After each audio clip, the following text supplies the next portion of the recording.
Hello, and welcome to the sixth and final episode in Evidence-Based Pediatric ME CFS, MEAction Maryland's webinar series with Dr. Peter Rowe. This webinar series functions as an updated video guide for pediatric ME CFS. In the past 5 webinars, Dr. Rowe has presented his groundbreaking work on pediatric ME CFS, focusing especially on physiological abnormalities that, if treated, can lead to patient improvement. In this episode, we interview Dr. Rowe on the eve of his retirement to make connections between the episodes and present insights from his 30-year career. This capstone Q&A covers how Dr. Rowe got into pediatric ME CFS and the early discoveries he and his colleagues made that changed the field. His signature approach to finding conditions in ME CFS patients that are treatable, his reflections on the past and future of ME CFS research, and much more. Dr. Peter Rowe is a professor of pediatrics at the Johns Hopkins University School of Medicine and the director of the myalgicencephalomyelitis, chronic fatigue syndrome, and related disorders program at the Johns Hopkins Children's Center. He is the inaugural recipient of the Sunshine Natural Wellbeing Foundation Chair in Chronic Fatigue and Related Disorders. Dr. Rowe was a member of the Institute of Medicine Committee on the diagnostic criteria for myalgic encephalomyelitis chronic fatigue syndrome, and he somehow also found time to write a book, Living Well with Orthostatic Intolerance. I highly recommend it. My name is Bridget Collins. I am the chair of MEAction Maryland and have had ME CFS since I was 11, over 30 years now. I am joined today by Denise Lopez Majano, who is the parent and caregiver to 2 adult sons with adolescent onset ME. It is our pleasure to represent the pediatric patient community in this rich and detailed interview intended to educate medical professionals. Denise, can you get us started? Thank you, Dr. Rowe, for joining us again. And My thank pleasure. you very My much. pleasure. Pardon? I said my pleasure. We appreciate your time and we appreciate your insights. We hope this webinar series and your work inspires others to work with people with ME and similar illnesses, for healthcare providers who care for pediatric people with ME, even more so than the need for adults with ME.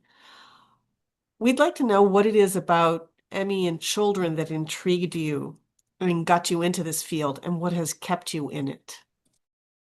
I got into it kind of accidentally. My job had been to run a thing called the Diagnostic Referral Clinic, and this was where pediatricians who were uncertain as to what this child had or which category they fell into would send their patients.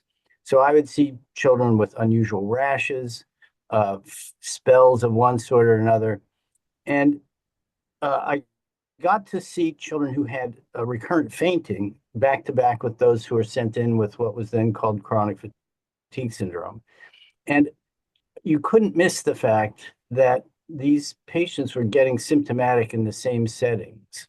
So the fainters would be getting into trouble if they were in a hot environment, standing still, or something like that. And so were the ME patients. They were different in that the ME patients didn't usually faint. They just sort of had to slink down to the ground and look pale. The fainters got carted off to the emergency room in an ambulance, and the ME patients were just sort of left there looking pathetic. And what struck me was the similarity in the features. And around that time in the early 1990s, the received wisdom was that this was some kind of psychosomatic disorder because it was largely seen in women. It was said to have no physical examination problems and no laboratory abnormalities. We now know that all of those things are wrong, but that was the received wisdom. And I felt that these patients are actually, they looked sick to me as a pediatrician. And we started doing testing, bringing them up on a tilt table, which then provoked a terrible day for them, and then caused changes in their heart rate and blood pressure that nobody could possibly manufacture. So this notion that this was some kind of hysterical condition seemed completely wrong. And so I got very interested not only in the physiology behind the illness, which was an interesting mystery, but in the fact that we could help them get better and improve their function. And when we published our first paper on this, we got something like 5,000 requests for consultation in the week or two afterwards. And that pointed out to me that this was a tremendous unmet need. These were patients who were often not getting to school. The older ones couldn't get to college. The young adults weren't able to work. And I thought this would be a completely worthwhile way to spend my time in medicine. And I must say, after fast forward 30 years, it's been an incredibly gratifying process for me. It's been interesting. We've made a number of discoveries that I think have helped people, but it's still an interesting puzzle to try and solve to benefit patients, and that's what we're in medicine for. In terms of what kept me in this, I was pretty lucky that some of our patients early on were interested as philanthropists, because you can't make an office run, even as a solo practitioner, seeing complicated patients. The insurance reimbursements don't add up.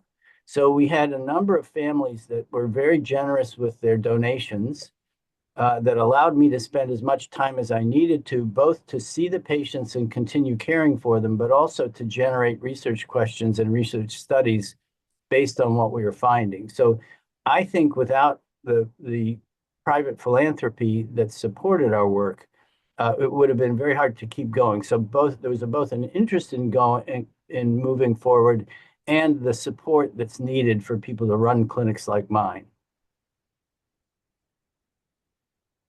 When you say you got 5,000 requests for articles and for consultations, were those from clinicians? Were those from patients? I don't remember the proportions, but a lot of the physicians who were trying to help their patients get better saw this as a technique that they hadn't previously appreciated. It was a new observation, at least for this era, to think about circulatory control as being important for the generation of symptoms and as a way of treating people. I think many people in the ME world at that time, the clinicians in the ME world, were focused primarily on trying to find the virus. And so there was an intense focus on infectious agents and not so much on the autonomic nervous system. So when you read review articles in the early 90s on ME/CFS, they hardly ever mentioned lightheadedness, which we find to be an almost universal symptom. So there were a lot of interested clinicians. There were a lot of interested patients who had read or heard about the paper. I can't remember the proportion. It was probably very much disproportionately patients calling up. The webinar series spreads light on the mechanistic abnormalities providers might not associate with these conditions associated with fatigue predominantly. What does your work on biomechanic and neuroanatomic conditions tell you about the nature or definition of ME? So yeah, we found, the initial observation was noticing that people would get symptomatic in a quiet, upright posture. So standing in line, going to the shopping mall.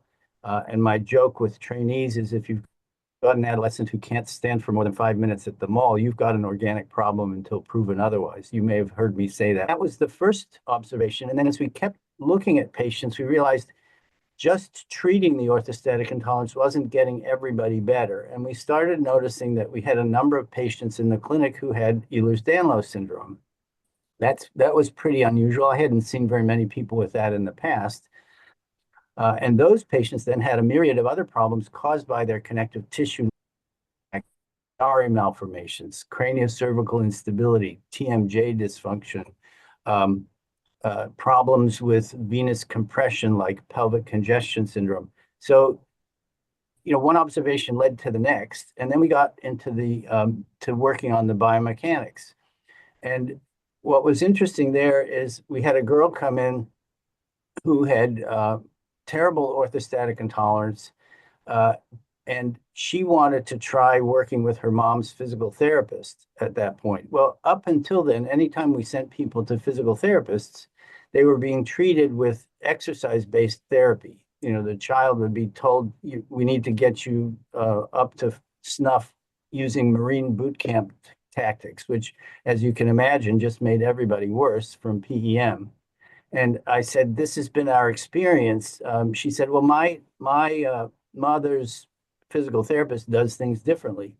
Turned out this was a stroke of luck because this introduced me to Rick Violand, who's one of the most skilled physical therapists you can ever meet.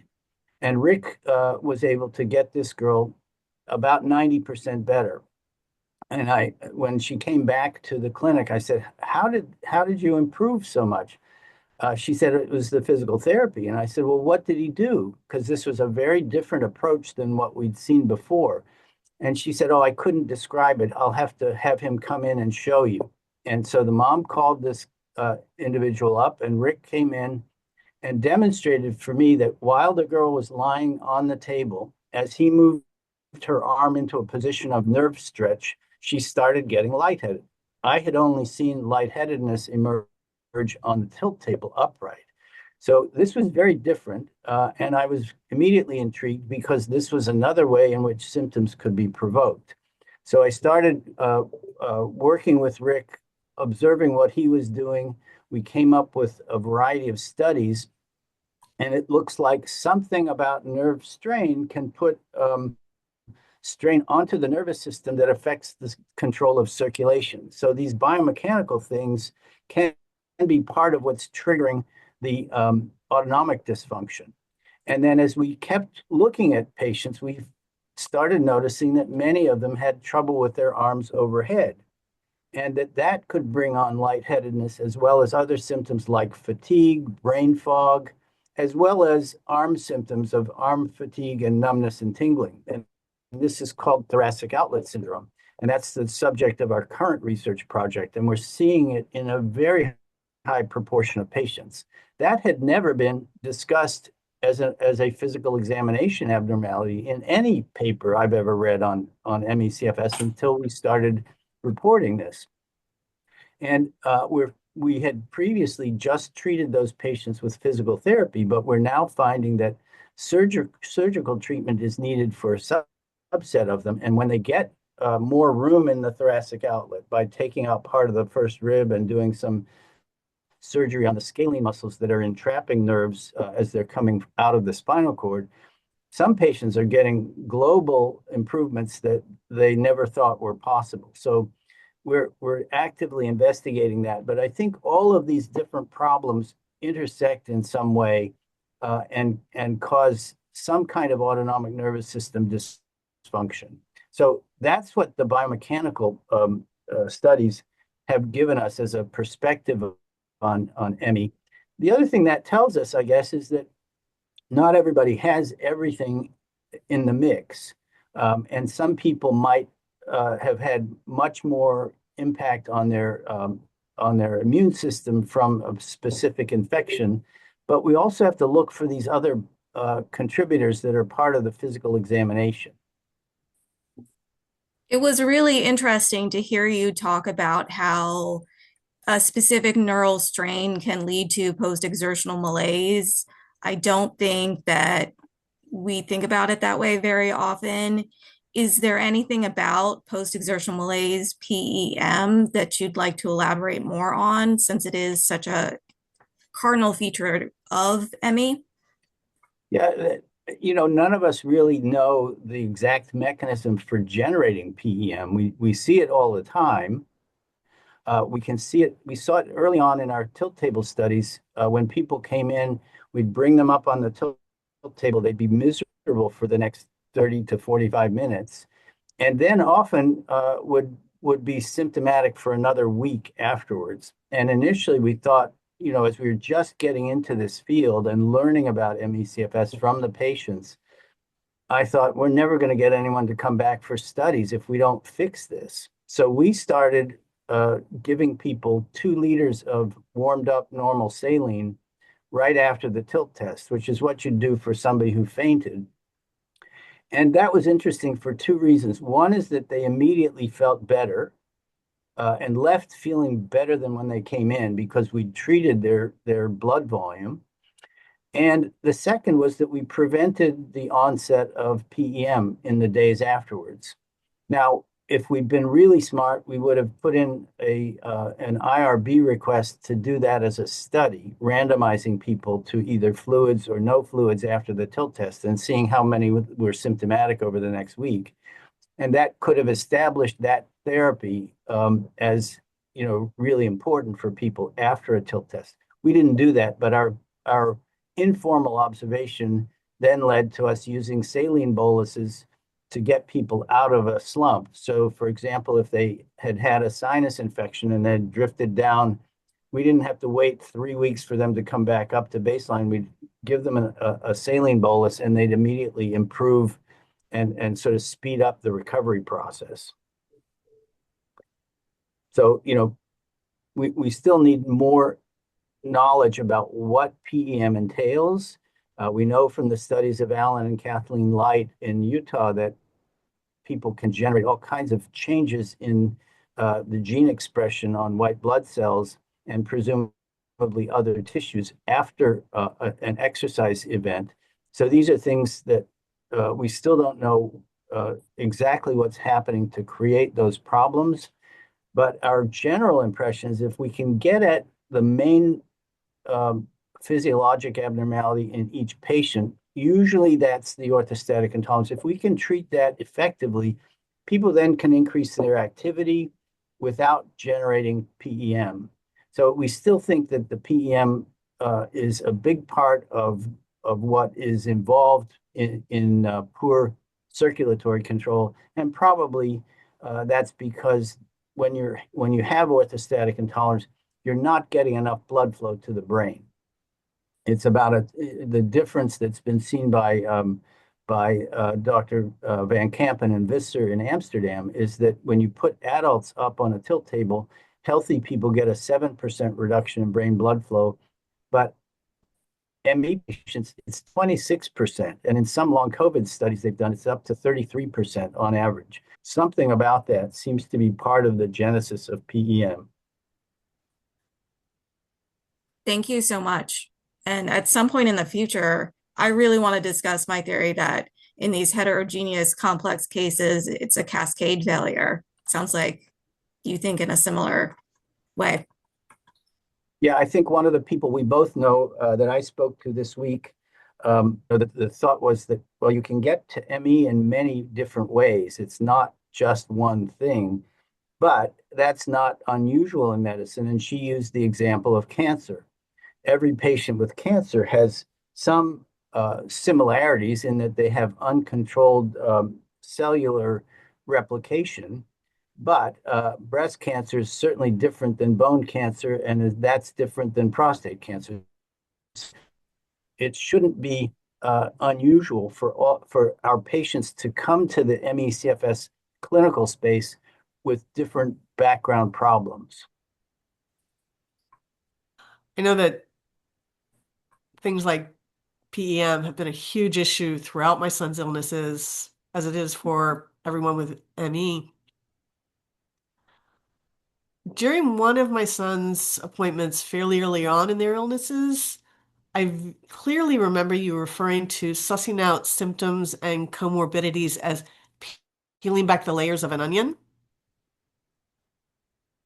When you structured this series for us, it begins with the expansive diagnoses and then delves into ones that overlap with ME but aren't currently as well known. Can you tell us more about the logic behind the order that you set up for us? I'm not sure there was a real logic there, Denise. I hate to burst that bubble. Okay. I decided to go with the things that were pretty much universal for ME/CFS. So, the general approach and looking for the various comorbidities. So that kind of hunt for the problems that person has, the focus on orthostatic intolerance, and these other things like the movement restrictions, which affect about 80% of the patients if you have a good physical therapist looking at them. The joint hypermobility that affects at least 60% of them. And then some of the other, a smaller subset, but can be very important to look for, especially in the more severely affected patients. So I was trying to get at those, all the different ways that we can find something that's treatable. And I'll say that the onion analogy probably isn't correct, because once you peel away the whole onion, there's nothing left. I probably should have said it's peeling the artichoke to get to the heart of the matter. You're renowned for sometimes spending hours doing a thorough workup of a patient, and the conditions you treat require time and patience to unpack. But what suggestions do you have for physicians whose patients present with these symptoms but are limited to the standard and all too frustrating brief medical appointments? What can you do with 15 minutes? It's really hard to get to even the description of the symptoms that the patients have in 15 minutes. We spend a lot of time with the initial visit, in part because we can, thanks to our philanthropic partners who have made sure that we don't have to bill in the usual way. And I think that lesson is going to be very important if we ever get the kind of federal funding to expand the clinics around the country in the way that they've done with long COVID clinics. We have to have some way of supporting the physicians' salaries, or nobody will want to do this work. People are not taking a vow of poverty in medicine, or in any other profession, really, other than the religious orders. And so we have to find a way to make it practically feasible. And I think most clinics that get established will have to have some kind of philanthropic endowment to help support the personnel that are needed. But back to your question about, how can you make the most efficient use of time? We're starting to have people fill out questionnaires online. Many of us have had our own medical appointments, and before you get to see before you even go in, you're filling out a quality of life measure, a foot pain measure if you're going in for something wrong with your foot, very specific symptom questionnaires that can help speed up things on the day of the visit. And then various, some people use the technique of give me your 3 most important problems, not all 20 of them, but the 3 that you would prioritize as the top problems. Let's work on those. Or let's make sure that your appointments for ME come as the last person of the day so I can spend more time with you. Or, more than one visit a month. So there are ways, I think, that private practitioners and people in standard practice can do this. But I think a big part is making sure that we start paying attention to the complexity of these patients and lengthen the appointment times in accordance with that. When we say that we spend, 2.5 hours with a new patient, and another half hour for teaching, I think it's very efficient medicine, because we are not making rash decisions or impulsive decisions to follow this problem or that problem. We get the whole picture and then can have a plan of attack that doesn't require anywhere near that much time at each of the subsequent visits. You can do follow-ups that are 30 minutes, for example, or maybe an hour, but you can get a lot done if you do it that way. Some of this will need systematic changes in the healthcare system, but as we see more and more problems like ME/CFS, and especially long COVID, and as more and more pandemics occur, we're going to have to do this.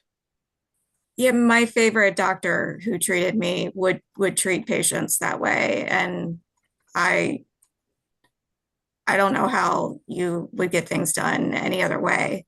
My favorite tip as a patient is I keep one spiral notebook, and on one side I keep all my medications, and I'll put a sticky note if I need refills, and on the other side I write, what I need out of that appointment. so that I have it there. Yeah, I would agree. I think when the family members or the patients can come in with their own information in a succinct manner, one page is great if you can ever do it that way.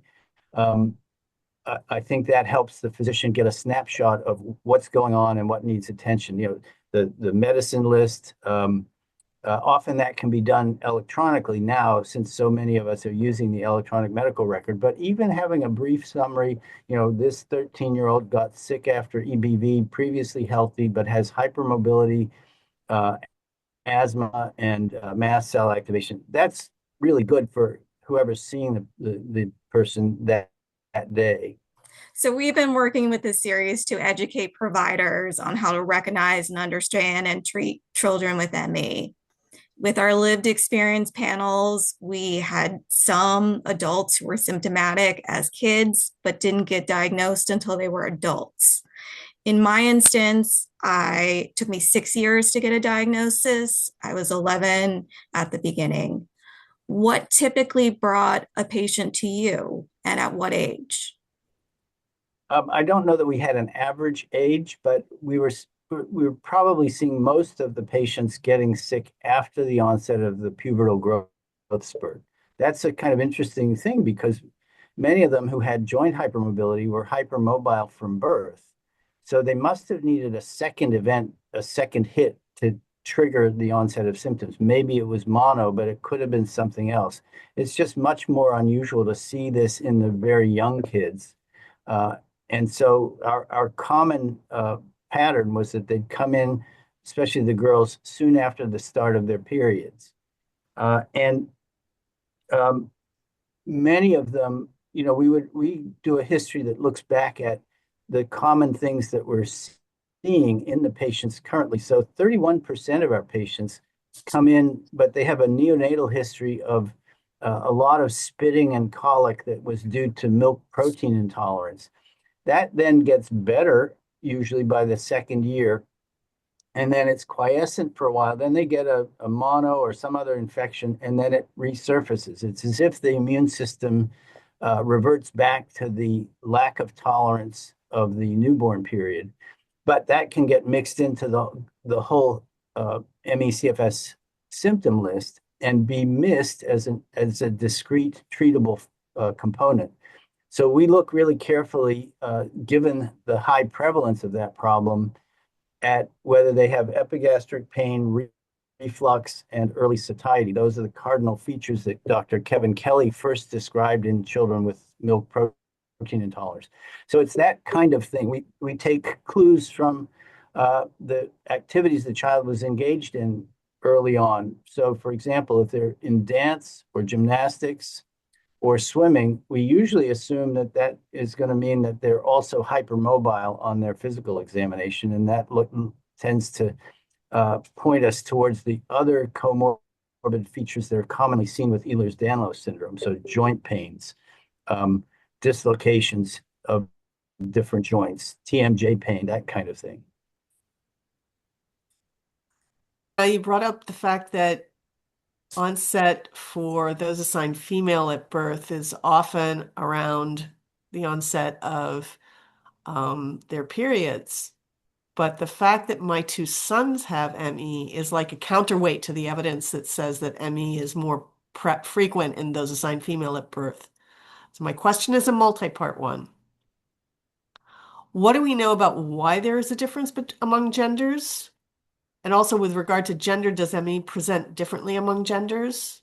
And then the next part of the question is, thinking about both of my sons living with ME, what is your experience with ME occurring in families, same generation, multiple generations, that sort of thing? And what sorts of implications can we generalize from all of this in terms of gender and genetics? Okay, there's a lot packed in there. Yeah, there is. Let's talk about the sex assigned at birth issue.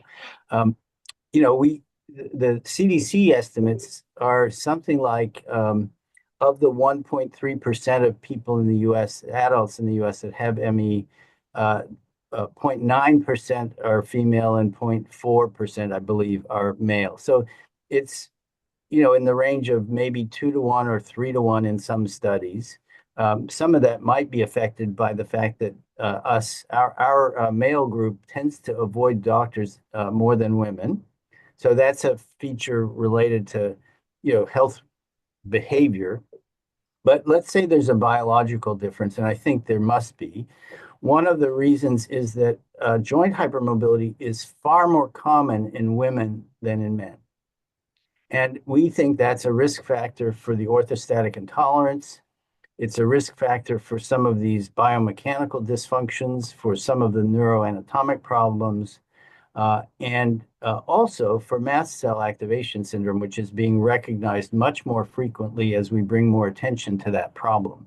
So women have some advantages immunologically. Back in the era before we had the current really excellent vaccines for preventing meningitis, before the pneumococcal vaccine, before the meningococcal vaccines, we used to see as trainees many, many patients in the first year or two of life coming in with meningitis, but they were predominantly boys. And the reason for that, in part, is that women make more IgG antibodies to ward off infection than men, even and especially in infancy. And so meningitis favored, if you can use that term, males. It was more likely to occur in males than in females. Not in a 3-to-1 ratio, but clearly more males were affected. The disadvantage for women is that if they're making more antibodies throughout life, that makes them at risk for autoimmune disease later on. So a second reason for women to have a higher prevalence of ME/CFS may be based on some kind of autoimmune pathophysiology. Maybe some component of this is autoimmune, as people have speculated. And then the patients who have the joint hypermobility might be a little bit more likely to have these other problems like the mast cell activation syndrome. So there are probably true and real differences between males and females. The males who we see often are a bit more likely to have hypermobility. So that probably changes their risk of getting sick. So those are a few thoughts, but in the end, we don't really know what causes that male-female difference. There may be some other factor that we don't know to look for yet. In terms of the family questions, we see a lot of patients where there are where parents, usually the mothers, have been affected for at least some period of time in their life, and their kids are affected, or there's more than one child in the family. As an example, for our cohort study that we did in 2008, one of the controls was a sibling of one of the patients who had ME/CFS, and she did pretty well. Even though they both have Ehlers-Danlos syndrome, she did pretty well until after college, and then she got the whole ball of wax of ME/CFS symptoms. So, maybe we shouldn't be using sibling controls in our studies, was the one lesson from that. And what was very interesting is, why did they present at such different ages? We don't really know the answers to all of those questions, but they're really valuable things to study over time. I know I'm missing something from your question. What was the next piece? Are there implications that we can generalize from all of this in terms of gender or genetics? Yeah, I don't know. I think the piece that I think is really important is to keep studying what it is about joint laxity and connective tissue laxity that it connects all these different dots. That to me is one of the scientific questions that we need to focus on in the future. Right now, I don't think we have the right tools. We know that joint hypermobility and Ehlers-Danlos syndrome are heritable problems. Every study that's been done with twins finds that identical twins are more likely to both have ME/CFS than are the fraternal twins. And it's been demonstrated that these diagnoses are clustered in certain families. And we need to find out more about why that might be. I don't know that we know how to prevent the problem from occurring in those who are at risk, but we can at least find out what places them at risk and maybe try to modify that factor. Thank you. So my sons developed ME as adolescents, and they're now adults with ME. You have followed them and many others from childhood into adulthood. This too is a multi-part question, sorry. If someone develops ME as a child, does their ME change as they mature and when they are adults? Next part is, what is unique to the pediatric population of people with ME? And the third part is, what can we learn from your work in pediatric ME about ME in adults? So let's break that down into three parts. Give me the first one again. If someone develops ME as a child, does their ME change as they mature and when they are adults? I think there are a number of things that change with the maturation process. One is just the coping with the reality of a chronic health impairment, right? We often find that the kids who are not necessarily prepared for this, missing out on everything. There's a frustration that sometimes gets in the way of coping better with what they've been handed. I think as everybody matures, they find ways of dealing with that without being mad at the world or feeling like there's been a massive injustice. I'm not saying this is behavioral. I just think those are common behavioral responses to a major impairment in your health. If you can't continue your education, if you can't do the sports you were doing, if you can't hang out with your friends, that's going to have some consequences. So I think part of what happens with adults is when they get the disease in adult life is usually they know who they are. They've had some success at school or at work, and they know that this is a real illness that's not something they've manufactured. We have a number of the kids who have been told that it's in their heads, who have no way of knowing that that's not true because they haven't had enough life experience. So I think there are a variety of these developmental issues that play into having a chronic illness. I think that there are some people who get better spontaneously, but it's a vanishingly small proportion, at least among the patients that we've seen. They can, sometimes after we've heard from the mothers of the kids that their ME/CFS symptoms often got better after they'd gotten through a pregnancy. Maybe because blood volume got stabilized, the autonomic nervous system might have been rebooted. But I don't think there have been great studies looking at the whole trajectory from adolescence to adult life. That's the siloing of the way medicine is practiced, where you get pediatricians for people under college age and then internists and family doctors later. Maybe some of the family physicians would have a better idea of that. But I think it does change a bit, but I'm struck more by the similarity in the problems that the adults have that are very close to what we see in the kids. Some problems take more time to emerge, like say the varicose veins that you get from having connective tissue laxity, and women who get pelvic congestion syndrome or pelvic venous insufficiency, that might come on as they get older, as they've had more pregnancies. So there are some differences, but I think by and large, the biggest observation has been how similar this mix of problems is between the kids and the adults. As an example, when my colleague, Dr. Zola, joined us, she was trained in physical medicine and rehab and started the long COVID clinic at Johns Hopkins. And when we introduced her to the multiple comorbidities that we find in the ME/CFS patients, she was immediately able to, pick those up in the adults with long COVID.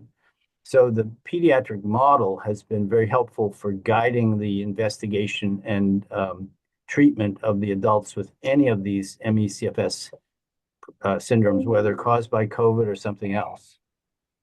What is unique to the pediatric population of people with ME? I think it's in part what we were talking about, the notion that you haven't got a fully formed sense of identity of what your adult skills would be. And that's hard not to have that certainty that you're you're capable. You're good at what you do. Um, uh, Beyond that, there's a little bit more joint laxity in the kids. We know that as we all age, we get stiffer, and that includes the connective tissues. So that's a difference. And then some of them have not had enough time for some of the problems that they're destined to get to manifest themselves. And that's similar to the example of the two sisters, one of whom presented at 23 and the other at about 14. Would it be fair to say that also in children, young children, that a lot of times they don't know what normal is? I So think that's that's a also great point. confusing? Yeah, that's a great point. And we've had a couple of kids who had uh, evidence of these problems, especially orthostatic intolerance, but they were autistic and less verbal. So the way in which you have to detect them is that they play on the ground. They really don't like standing in line waiting for the airplane or the train. They you can see that they respond differently than other children might. So paying attention to those cues can be really helpful.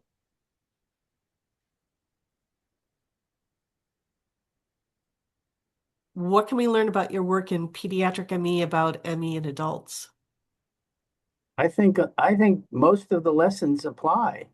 Well, the pediatric studies that we did, that Julian Stewart did in New York, showed a 96% prevalence of orthostatic intolerance. Basically, it's universal in the adolescents. The adult studies that we did also showed that it was a very high prevalence, but the rest of the world's literature, when you added it up, came down at a mean of about 40% of the studies showed orthostatic intolerance. That made it look like it was an entirely different disease in adults. But that has been blown up by the work by Visser and Van Kampen using the ultrasound of the flow through the internal carotid arteries and the vertebral arteries. And those show that the blood flow getting to the brain, 90% of the adults with ME/CFS. So it's not 40%, it's 90%. And so it's a very, very prevalent problem and should be a core symptom of any redefinition of ME/CFS.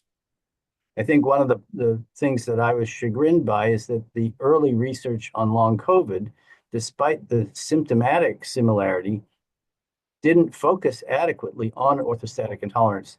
But it's, again, a very treatable component of long COVID. So, we can't keep ignoring the lessons from ME as we look at every new pandemic illness that's associated with chronic fatigue. So Van Kampen and Vizier's work on flow into the brain makes me think of the internal jugular congestion that many people have. And I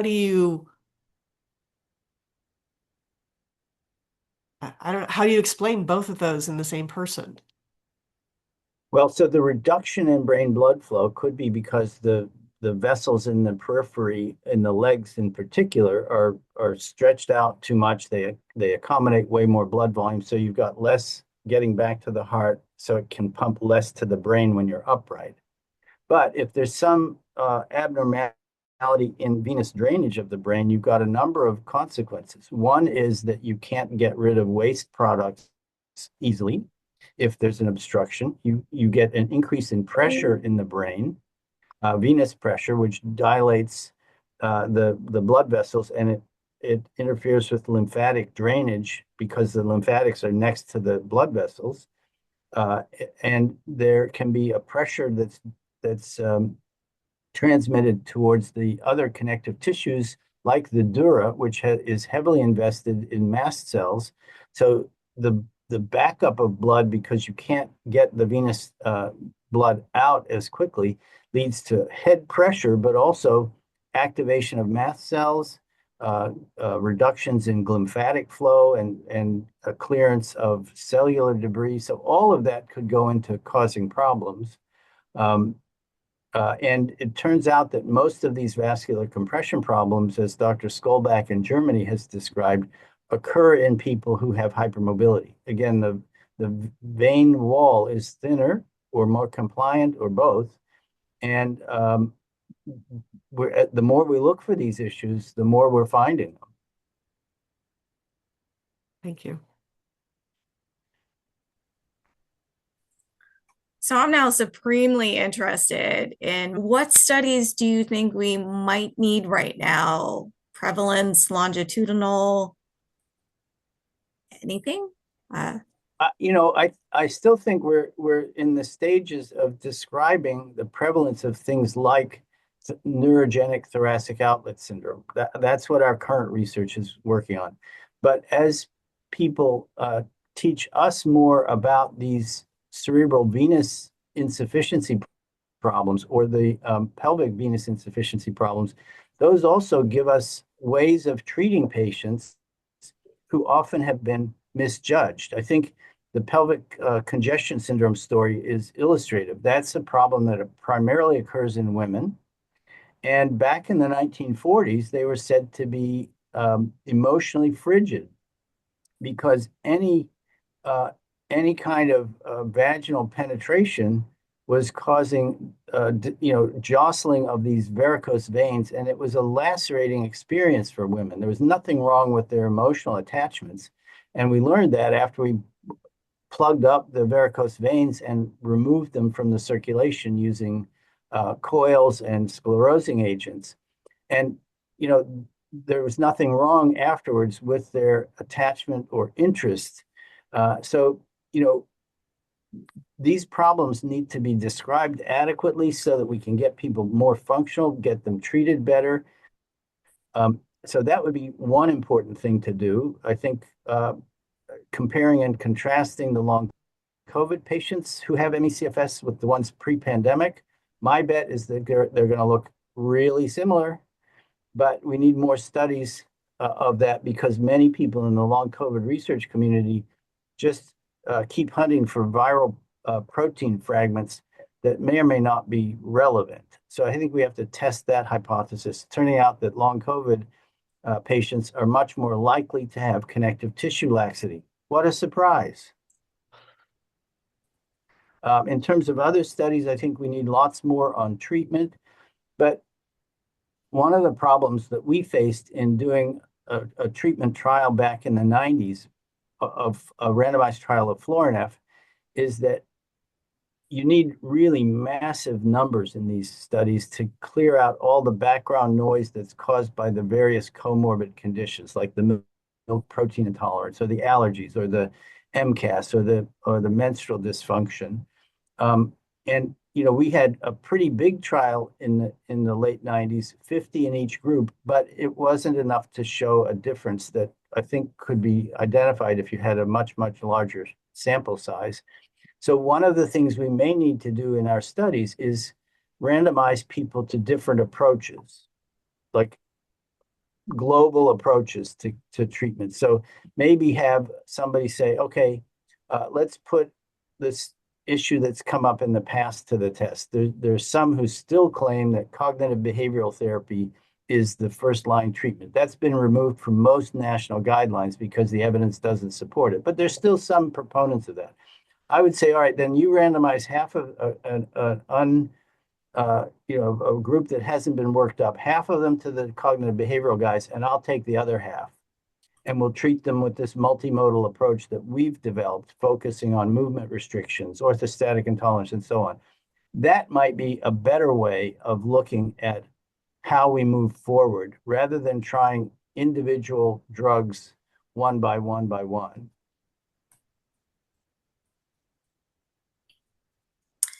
Dr. Rowe, to finish up, you helped create cutting edge ME knowledge and practice at the forefront for decades. What would be the next frontier in pediatric ME? I think, we all want people to be diagnosed sooner. And because I think the longer there are delays in diagnosis, the longer there is a chance for people to get worse because, their symptoms are not being treated, they're less active, they lose some muscle strength, even though deconditioning is not a cause of this illness. Finding some better way of confirming the diagnosis is critical. And we're working with a company now that has a wearable device, the preliminary information from which is showing massive differences between our patients, even on therapy if they're still symptomatic, massive differences between them and healthy individuals. So we're very excited about the prospects for being able to get to a diagnosis more readily and then get people to treatment more readily. To do the last part of that, we need a major influx of funds from federal government or philanthropic donors to set up a network of clinics around the country that can collaborate on treatment trials the same way that pediatric cancer specialists always put every new patient into a trial, so that they're constantly not only getting treated, but helping the next generation of patients by seeing whether this drug is better than that drug or this approach is better than that approach. So I think those are the things that we'll need to change: is better diagnosis and way better funding, so we've got more clinicians available. There have been times in the last 15 years where, even when I was working as a solo clinician, we would get 50 requests for consultation each week. And I couldn't take on new people without abandoning the ones I was already taking care of. So the volume of people who need care is enormous. And I think the CDC estimates recently have really helped bring that message home. 1.2 or 1.3% of the adult population is affected. That's an enormous healthcare crisis. Thank you. Do you have any final thoughts you'd like to give? If I'm directing my comments at other physicians, this is an incredibly interesting field. If you understand everything about ME/CFS, your ability as a physician improves tremendously. Sir William Osler, one of his aphorisms was that if you understood syphilis, this was back in the early 1900s, if you understood syphilis, you understood medicine, because of all of the ways that syphilis could affect the body. I would modernize that and say, if you understand ME/CFS, even as incompletely as we do, you'll have an incredible knowledge base for all of medicine, and picking up these problems when they are present in a minor way with your other patients is usually what happens when people start learning about ME/CFS. So many of the pediatricians I talk to who haven't been trained especially in how to manage orthostatic intolerance, they start finding it everywhere because it affects about 15% of adolescents. And if you can nudge them in the right direction, hey, don't restrict your sodium. Hey, make sure you're drinking enough fluid. Maybe you want to try these compression stockings. Maybe that helps them avoid a real downturn when they get an EBV infection. Maybe they don't go on to get ME/CFS because we've supported their circulation well enough, or we've identified their milk protein intolerance or their thoracic outlet syndrome in a way that reduces their risk of real complications later. So, for physicians, this is fascinating medicine. The patients are incredibly grateful for the attention we pay to their problems. And I can't imagine a better way to have spent the last 3 decades of my career. I don't think I can imagine a better way to end. Denise? As you approach retirement, we want to honor the work that you've done. And we want to thank you so much for continuing to make a difference for people with ME and similar illnesses, and for making this series with us. We deeply appreciate it, because sharing your knowledge is a big help for healthcare providers and those they help care for. Yep. They'll benefit from your work for many years to come, and we really appreciate you, and we thank you for all that you do. Well, I appreciate those kind words, Denise, as you know. And thank you for putting on the series. I'm hoping that it helps give people that I can't speak to individually a grounding in how to at least try to tackle these problems. So thank you. We hope so too. Thank you, Dr. Rowe, for your time and all your valuable insights in this interview and throughout the webinar series. My thanks also to Denise and to all of the people with lived experience of ME for contributing their time, energy, and insights to every episode. A special thanks to Gwen Dujardin for her hard work behind the scenes editing the series. Our goal was to supplement Dr. Rowe's expertise with perspectives on living with illness to help medical providers recognize, diagnose, and treat their complex conditions. As Dr. Rowe says, if you understand ME/CFS, you'll have an incredible knowledge base for all of medicine. And we hope that this series provides the resources to understand and treat pediatric ME/CFS. To facilitate this, we have provided the slides, transcript, and sources cited by Dr. Rowe for every webinar. They can be found in the YouTube description for each episode and also on a link tree created entitled Rowe ME/CFS Webinars. Thank you for watching and sharing this series with healthcare professionals. We appreciate your interest and attention. Goodbye.